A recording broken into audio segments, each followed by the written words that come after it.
everyone, and kagaya ba cracklings. mahilig din ba kayo Ang sa mga dumi na maasim na sinabi. kotkotin? Katulad ditong cracklings. So ayan, naglagay na nga ako dito ng cracklings sa nilagyan kong sukan na may asin at merong paminta.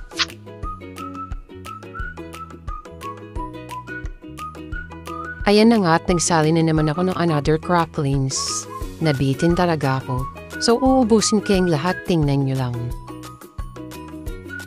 Sa mga hindi pa nakakatikim ito, try nyo kung magugustuhan nyo. Kung hindi, bahala kayo. Di ko naman kayo pinipilit. Ito yung trip ko kasi minsan eh. And for sure, maraming nakaka-relate dito sa akin. Diba mga sis?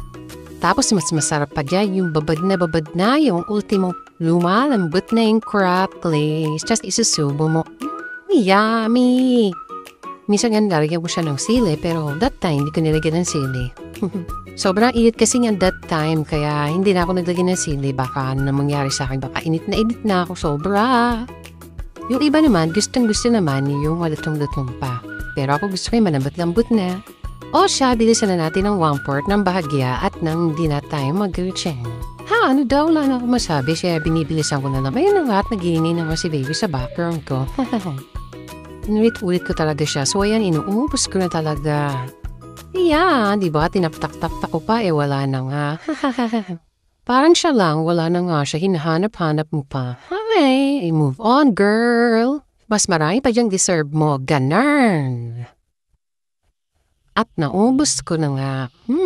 Yummy.